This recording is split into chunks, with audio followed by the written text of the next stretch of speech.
تبارك وتعالى وأعدوا لهم ما استطعتم من قوة ومن رباط الخيل ترهبون به عدو الله وعدوكم وآخرين من دونهم لا تعلمونهم الله يعلمهم وما تنفقوا من شيء في سبيل الله يوفى إليكم وأنتم لا تظلمون. وقال تعالى إن الله يأمركم أن تؤدوا الأمانات إلى أهلها. وقال تعالى ولا تركنوا إلى الذين ظلموا فتمسكم النار وما لكم من دونه من ولي ولا نصير. صدق الله العظيم. محترم بزرگوں، ہم سب جانتے ہیں کہ اس وقت مسلمانوں پر جو حالات ہیں وہ کوئی بہت اچھے اور عمدہ نہیں کہے جا سکتے. ہر صاحب نظر جس کو اللہ نے سوچنے سمجھنے کی صلاحیت دی ہے اور سوچتا سمجھتا بھی ہو، اس پر یہ چیز مخفی نہیں ہے. کہیں مسلمانوں کی عزت کو اچھالا جا رہا اور کہیں مسلمانوں کے خون سے ہولی کھیلی جا رہی اور کہیں بھیڑ کے ذریعے سے مارا پیٹا جا رہا، تجارتی اعتبار سے بائیکاٹ کرنے کی کوششیں کی جا رہی. مسلمان غریب طبقہ جن کا گزارا ہی پھیری وغیرہ پر ہوتا ہے، ان کے لیے پابندی لگائی جا رہی کہ وہ مخصوص علاقوں میں مخصوص سوسائٹیوں میں نہیں جا سکتے. یہ کسی سے چھپی ہوئی چیز نہیں ہے. میرے بزرگوں، قرآن کریم کی جو آیت میں نے پڑھی ہے وَأَعِدُّوا لَهُم مَّا اسْتَطَعْتُم مِّن قُوَّةٍ، اس میں اللہ تبارک و تعالی نے چند چیزوں کی طرف متوجہ فرمایا. سب سے پہلی چیز جو اللہ تبارک و تعالی نے ارشاد فرمائی وہ یہ کہ مسلمانوں کے پاس ایسی طاقت کا ہونا ضروری ہے جس کے ذریعے سے مسلمان اپنا دفاع کر سکے، اپنا ڈیفینس کر سکے. اور دوسری چیز جو اہم اس آیت کے اندر بیان ہوئی وہ یہ کہ اس طاقت کے حصول کا مقصد دفاع ہو، اپنا ڈیفینس ہو، نہ کہ کسی پر ظلم مقصود نہیں ہونا چاہیے. جیسے اللہ تبارک و تعالی نے قرآن کریم کے اندر حکم دیا اقیموا الصلاۃ، نماز قائم کرو، آتوا الزکاۃ، زکوٰۃ ادا کرو.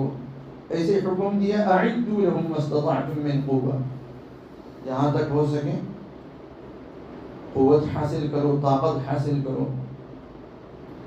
قوت اور طاقت کا حصول بھی مسلمانوں کے لیے ویسے ہی ضروری ہے جیسے نماز، روزہ، زکوٰۃ وغیرہ ضروری ہے. لیکن ہم نے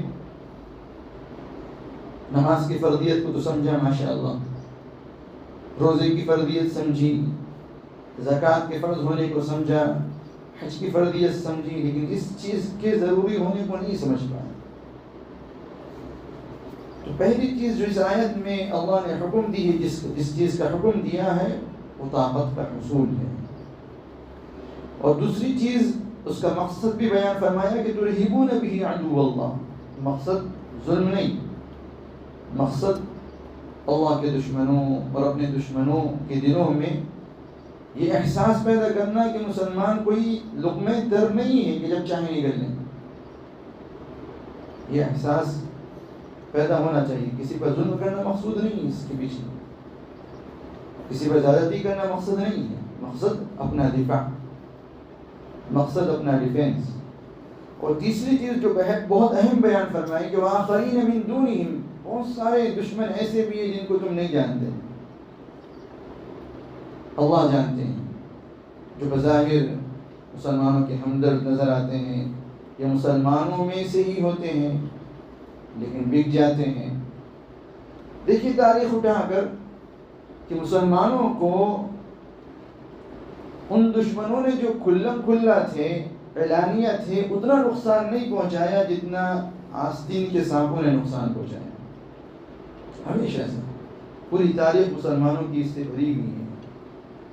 جتنا اعلانیہ دشمنوں نے نقصان نہیں پہنچایا، چاہے ٹیپو سلطان کو دیکھ لیں، اس ملک کے اندر انگریزوں سے نہیں آ رہے، حالانکہ انگریزوں کے پاس جو ہے ہر طرح کی طاقت، ہر طرح کی پاور، افرادی طاقت بھی، سب کچھ، لیکن انگریزوں کے مقابلے میں نہیں ہارے، دشمنوں کے مقابلے میں نہیں ہارے، لیکن جہاں اپنوں نے غداری کی پھر اس جنگ کے اندر ہار گئے، شہادت نصیب ہوئی۔ ایسے میر نواب سراج الدولہ، میر جعفر نے ان سے غداری کی، حالانکہ ان کا رشتہ دار تھا، تو اس کی غداری کی وجہ سے جو ہے اس کی غداری ان کی شکست کی وجہ بنی۔ سب سے پہلے انگریزوں کے خلاف لڑنے والوں میں سے ایک سراج الدولہ، ویسے تو سب سے پہلے ان کے نانا نے لڑائی شروع کی تھی سراج الدولہ کی، جس لڑائی کو جو ہے انہوں نے آگے بڑھایا تھا ٹیپو سلطان سے بھی پہلے بنگال کے اندر۔ ان کی شکست بھی ہوئی اپنوں کی غداری کی وجہ سے۔ تو مسلمانوں کی تاریخ اس سے بھری ہوئی ہے۔ ہلاکو خان بغداد پر غالب آیا جب مسلمانوں میں سے ہی کچھ افراد اس کے ساتھ مل گئے، تاتاریوں کے مقابلے میں شکست کھائی اپنوں کی غداری کی وجہ سے۔ یہ پوری تاریخ ہے۔ اس لیے اللہ نے فرمایا کہ وآخرین من دونہم لا تعلمونہم، بہت سارے دشمن ایسے بھی جس کو تم نہیں جانتے، اللہ یعلمہم، اللہ جانتے ہیں۔ تو ان سے محتاط رہنا، احتیاط برتنا، اس کا بھی اللہ تبارک و تعالی نے ہمیں حکم دیا ہے۔ دیکھیے ہمیشہ طاقت جسمانی ہی نہیں ہوتی، بلکہ طاقت سے مراد کیا؟ اس آیت میں جو اللہ نے طاقت کے حصول کا حکم دیا ہے، تو طاقت سے مقصد کیا؟ طاقت سے مراد کیا ہے اللہ تبارک و تعالی؟ ہر وہ چیز جس کے ذریعے سے مسلمان اپنا دفاع کر سکے وہ اس کے اندر داخل ہے۔ ضروری نہیں کہ آپ ہتھیار حاصل کریں، ضروری نہیں کہ آپ جو ہے فوجیں بنا لیں، ضروری نہیں کہ آپ بدن مضبوط کریں، ہر وہ چیز، یہ چیزیں تو ہے ہی، یہ چیزیں تو ہیں ہی طاقت کے اندر، لیکن ہر وہ چیز جس کے ذریعے سے مسلمان اپنے دفاع پر قادر ہو جائیں وہ اس سے مقصد ہے، وہ اس کا مقصد ہے۔ امام راضی رحمۃ اللہ علیہ نے تفسیر کبیر میں اس کو واضح فرمایا ہے کہ یہاں طاقت سے مقصد کیا؟ ہر وہ چیز جس کے ذریعے سے مسلمان اپنا دفاع کر سکے۔ شعر شاعری کو قرآن نے پسند نہیں کیا، شعر شاعری کو قرآن نے پسند نہیں کیا۔ شعر شاعری اسلام کی نظر میں کوئی بہت اچھی چیز نہیں ہے۔ قرآن کریم کے اندر اللہ فرماتے ہیں کہ الشعراء یتبعہم الغاوون، کہ شاعر لوگ، شاعروں کی پیروی کون کرتا ہے؟ جو گمراہ ہوتا ہے، وہ شاعروں کے پیچھے پیچھے چلتے ہیں۔ اس لیے کہ عامةً شاعر کیسے ہوتے ہیں؟ آوارہ خیال، مبالغہ آمیز باتیں، بڑا چڑھا کر بولنا، غلط سلط بولنا، عام طور پر شاعری ایسی ہوتی ہے۔ عشق و عشیقی کی باتیں، غالب کے اشعار اٹھا کر دیکھ لیں، سوائے عشق و عشیقی کے کیا کچھ نہیں ملتا۔ کچھ بہت اچھے اشعار بھی کہیں غالب نے، لیکن وہ کچھ ہیں۔ اکثریت ایسی ہے جس میں آوارہ خیالی، شراب کی باتیں، شراب نوشی کی باتیں، مے نوشی کی باتیں، عشق و عشیقی کی باتیں، اکثر شاعر ایسے ہی ہوتے ہیں۔ اس لیے قرآن کریم نے کیا کہا؟ الشعراء یتبعہم الغاوون، کہ اچھے لوگ شاعروں کی پیروی نہیں کرتے، جو گمراہ ہوتے ہیں، جو بھٹکے ہوئے ہوتے ہیں، وہی شاعروں کے پیچھے چلتے ہیں۔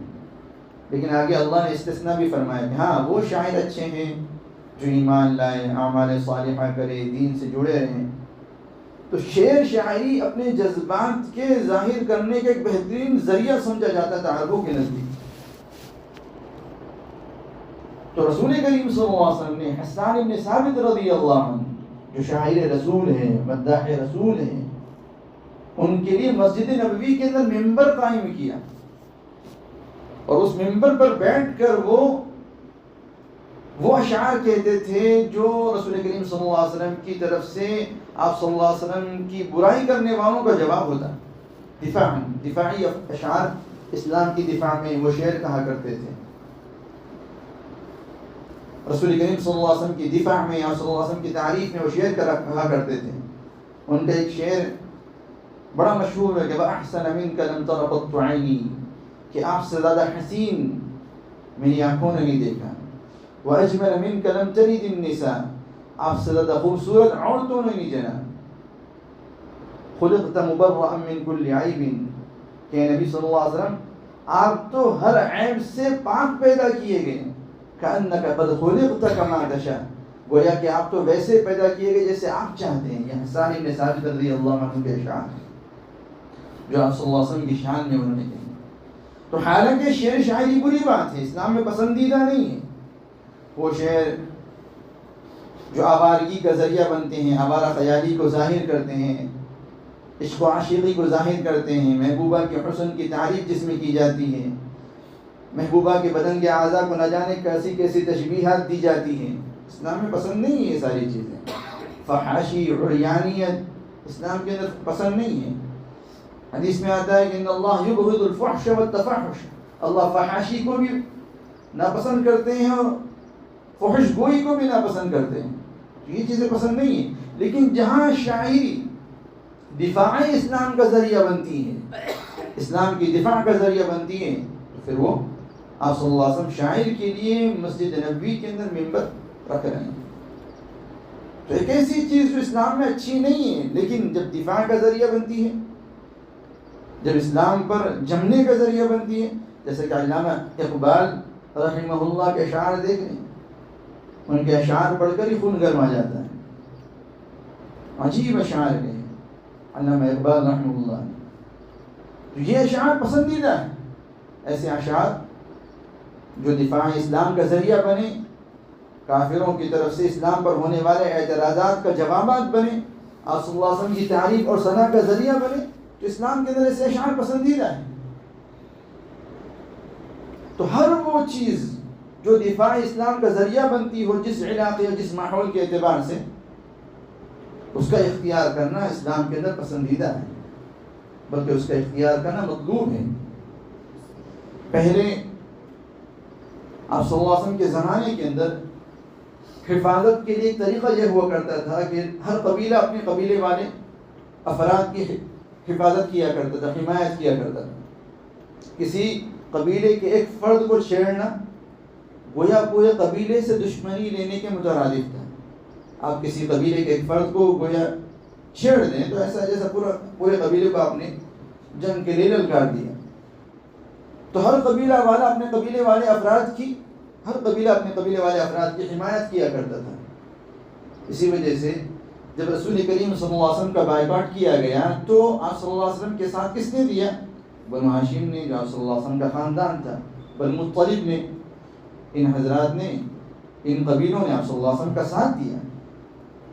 اس لیے جب کفار مکہ نے پلاننگ کی تھی کہ نعوذ باللہ رسول کریم صلی اللہ علیہ وسلم کو شہید کر دیا جائے، تو شیطان نے ان کو کیا سجھایا تھا کہ اگر کسی قبیلے کا کوئی فرد نعوذ باللہ رسول کریم صلی اللہ علیہ وسلم کے اوپر حملہ کرے گا تو یہ ایسا مانا جائے گا جیسا کہ اس نے بنو ہاشم پر حملہ کیا اور سارے بنو ہاشم اس کے مقابل آئیں گے.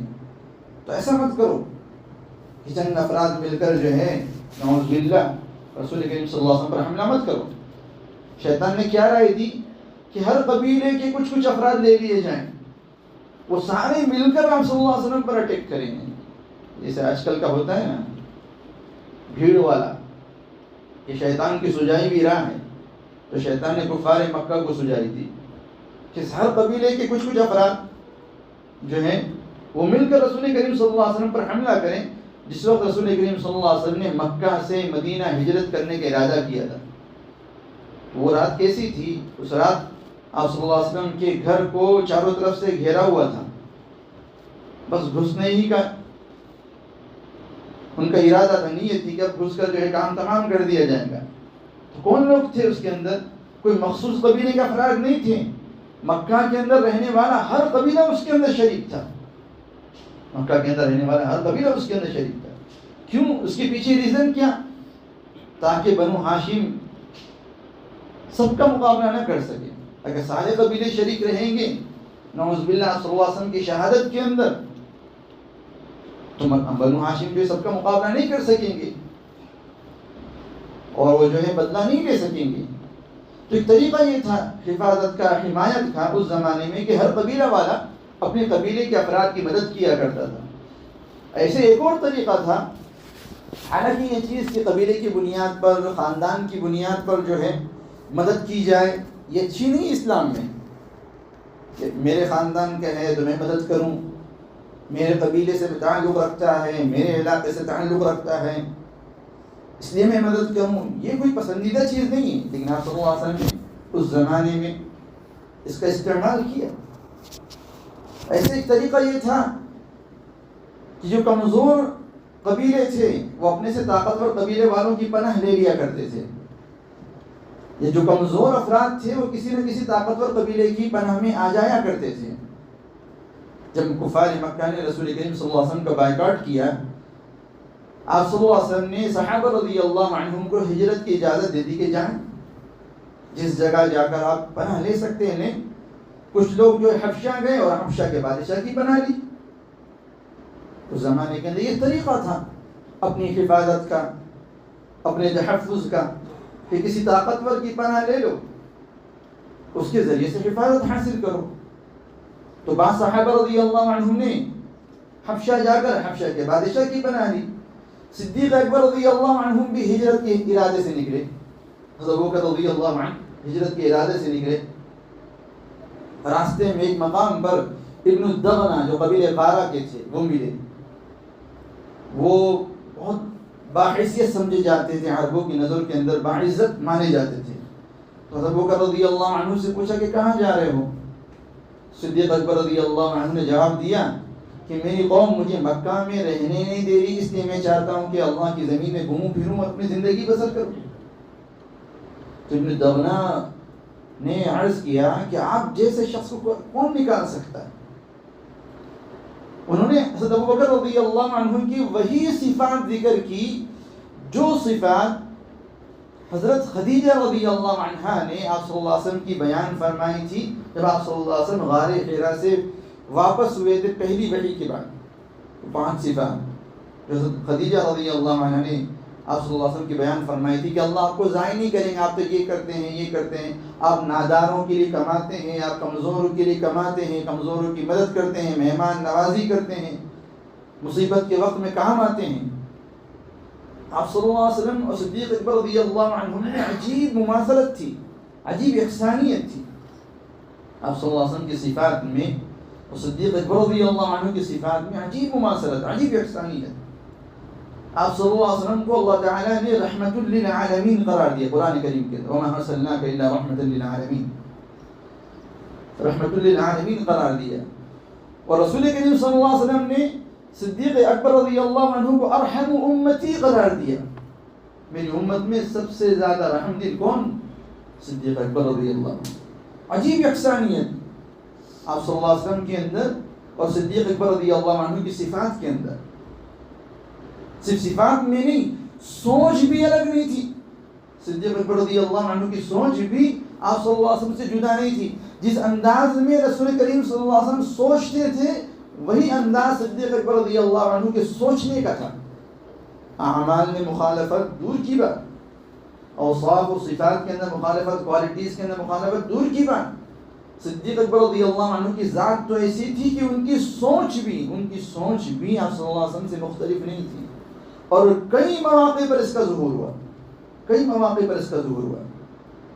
بدر کے موقع پر، بدر کے کفار مکہ کے جو قیدی تھے اس سلسلے میں صدیق اکبر رضی اللہ عنہ کی وہی رائے جو آپ صلی اللہ علیہ وسلم کی رائے.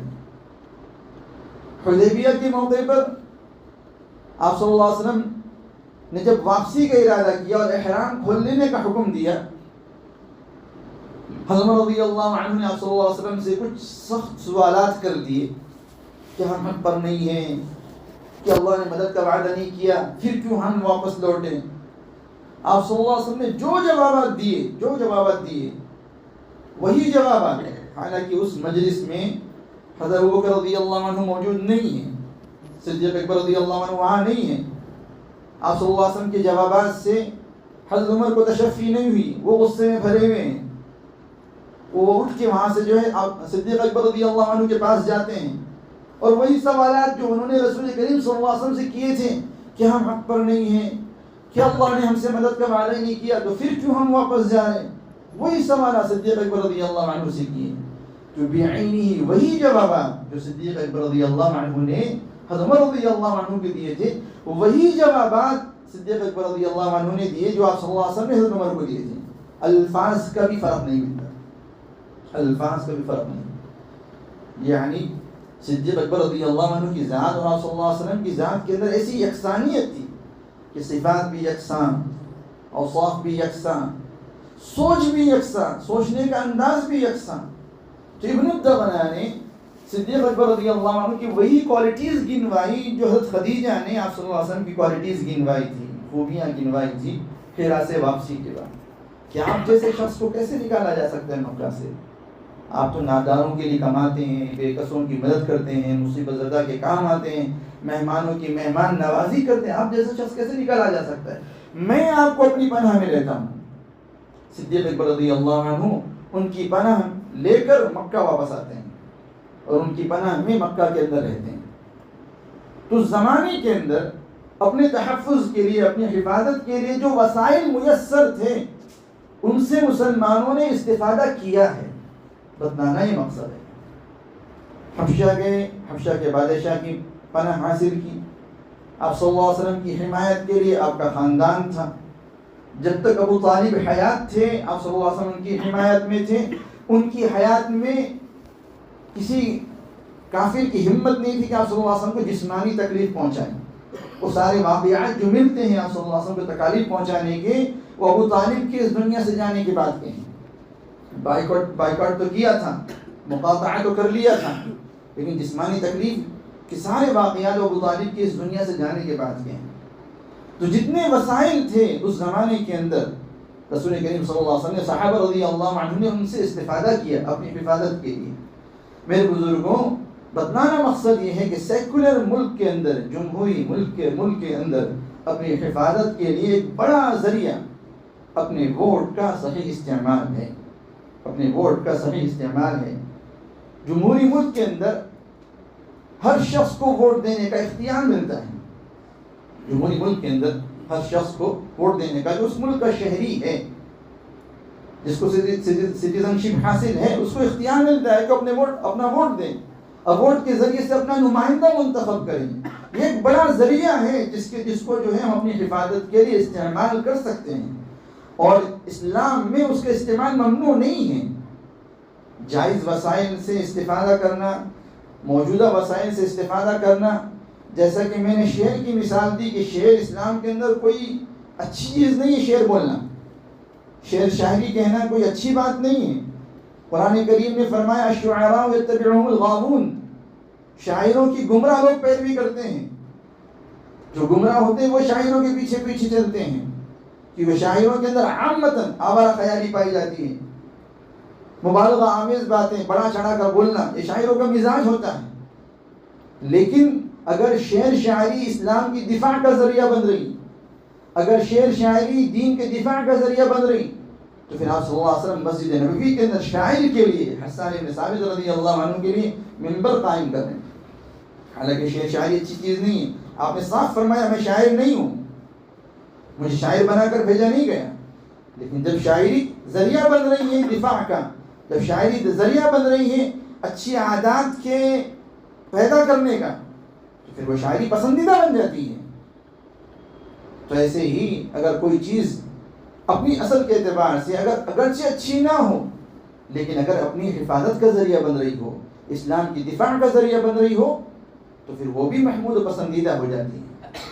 دیکھیے میرے بزرگوں، اسلام کے اندر بعض اعمال وہ ہیں جو مقصود ہیں، جن کا قرآن کریم کے اندر اللہ نے حکم دیا اقیموا الصلاۃ، نماز قائم کرو، آتوا الزکاۃ، زکات ادا کرو. فمن شہد منکم الشہر فلیصم، جو شخص رمضان کا مہینہ پائے وہ رمضان کا روزہ رکھے. حکم دیا روزہ رکھنے کا. تو یہ عبادات مقصودہ ہے، اعمال مقصودہ ہے. لیکن بعض اعمال ایسے ہیں جو مقصود نہیں ہیں، جو کسی دوسری مقصود عبادت کا ذریعہ بنتے ہیں. بعض اعمال ایسے ہیں جو مقصود نہیں ہوتے، لیکن کسی دوسری عبادت کا، کسی دوسری مقصود عبادت کا ذریعہ بنتے ہیں. تو جو عمل جس عبادت کا جس چیز کا ذریعہ بن رہا ہے جو حکم اس کا ہے وہی حکم اس کے ذریعے کا بھی ہو جائے گا. مثال کے طور پر چلنا انسان کی عادت ہے, انسان کے اندر اللہ نے چلنے کی صلاحیت رکھی ہے. چلنا فی نفسی نہ کوئی اچھی چیز ہے نہ کوئی بری بات ہے, مباح چیز ہے. چلنا اپنی ذات کے اعتبار سے نہ کوئی اچھی بات ہے نہ بری بات ہے, مباح چیز ہے. لیکن جب یہ قدم مسجد کی طرف اٹھتے ہیں, جب یہ قدم نماز کی ادائیگی کے لیے اٹھتے ہیں, حدیث میں کیا آتا ہے, ہر قدم پر اللہ تبارک و تعالیٰ نیکی بھی عطا فرماتے ہیں, ہر قدم پر اللہ تبارک و تعالیٰ گناہوں کو معاف بھی فرماتے ہیں. تو چلنا بھی عبادت بن جاتا ہے. حالانکہ چلنا کوئی عبادت کی بات تھوڑی ہے, لیکن یہ چلنا ذریعہ بن رہا ہے مسجد جانے کا, یہ چلنا ذریعہ بن رہا ہے نماز کی ادائیگی کا, تو یہ چلنا بھی کیا ہو گیا, عبادت ہو گیا. ایسے اگر یہ قدم جو ہے شراب خانے کی طرف اٹھے تو, سنیما تھیٹر کی طرف اٹھے تو, قہوہ خانوں کی طرف اٹھے تو, چلنا فی نفسی برا نہیں ہے. لیکن اگر یہ قدم شراب خانوں کی طرف اٹھیں گے, سنیما تھیٹروں کی طرف اٹھیں گے, قہوہ خانوں کی طرف اٹھیں گے, وہاں جا کر جب برائی کرے گا تبھی گناہ نہیں ہوگا. یہ گھر سے نکلا, چلنا شروع کیا, شراب خانے کی طرف بڑھا, تو اس کا ہر قدم جو ہے برائی ہے, اس کا ہر قدم گناہ ہے. تو بعض اعمال ذرائع ہوتے ہیں, ذریعے ہوتے ہیں, ان کا حکم وہی ہوتا ہے جس چیز کے لیے وہ ذریعہ بن رہے ہیں. جیسے چلنا نماز کا ذریعہ, تو چلنا بھی ثواب, چلنا بھی نیکی, ہر قدم نیکی. اور اگر یہ چلنا برائی کا ذریعہ تو یہ بھی گناہ, یہ بھی برا. ایسے ہی میرے بزرگوں, ووٹ بھی فی نفسی نہ اچھی چیز ہے نہ بری چیز ہے, لیکن اگر ظالم کو ظلم سے روکنے کے لیے استعمال ہو تو پھر یہ ثواب کا ذریعہ بن جائے گا. اس لیے کہ مسلمانوں کے لیے جہاں بھی رہیں ضروری ہے کہ نہ اپنی ذات سے ظلم کریں نہ ظالموں کو ظلم کرنے دیں. یہ ضروری ہے. آپ نے فرمایا اپنے بھائی کی مدد کرو اگرچہ ظالم ہو.